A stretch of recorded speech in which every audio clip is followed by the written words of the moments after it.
Sega.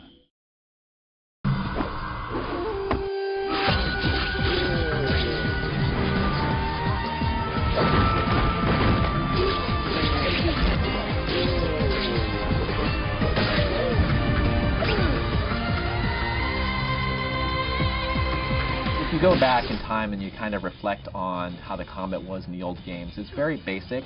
So we sort of went back to the drawing board and thought about how can we grow this combat system, how can we evolve it to preserve what was great about the previous games, but also modernize it for today's audiences.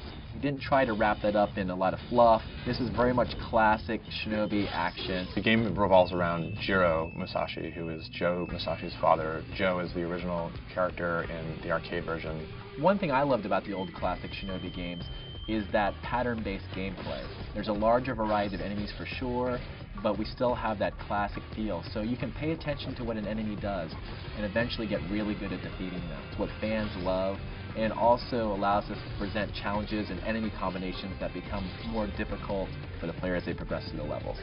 The gameplay in Shinobi is a mix of action and platforming. The focus of the game is definitely on your combat and how you're dispatching enemies. But the environment's the second part, that's the platforming element. The challenge of the game is understanding the character and the key movesets that they have. You have your ranged attacks, your throwing stars, your kunai. You can shoot enemies from afar, but then as you get close, you can juggle them up and then continue to hit them. You're going to get the tight combat in this experience. You're going to get the cool enemies and the difficulty, but there are a lot of great platforming sequences in this game too that are really going to push your skill set. A lot of it is about having to get to higher levels of the environment. You can pick yourself up into other areas that you normally wouldn't have access to just through jumping alone. With the Nintendo 3DS, they have a parry function now. It has a dedicated button. It's a push to block. I mean, you have to do it in the right timing for it. You can't just hold it down and block everything coming at you. You have to be more reactive and act more kind of defensively and instinctively. Another feature that we wanted to bring to the forefront in this game is the scoring system.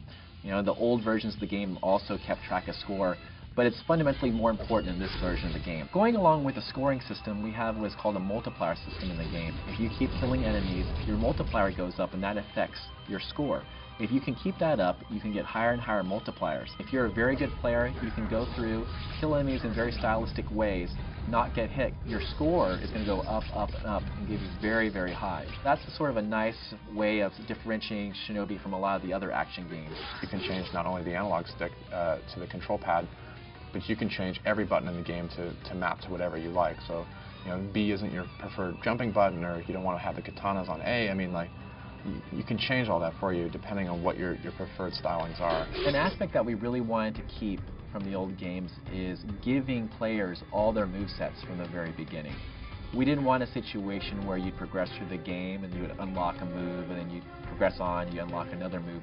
We really want to give the player access to their whole arsenal of attacks and abilities and allow them to get better with it as they progress through the game. As you play through and you have these moments of just pure skill, this zen of gaming that you kind of have, it's so much fun. It kind of gets your adrenaline pumping. It's a fantastically produced action platforming game, totally in the vein of Shinobi, totally new and current. When everything clicks, it's just a very clean, really excellent, really tight experience.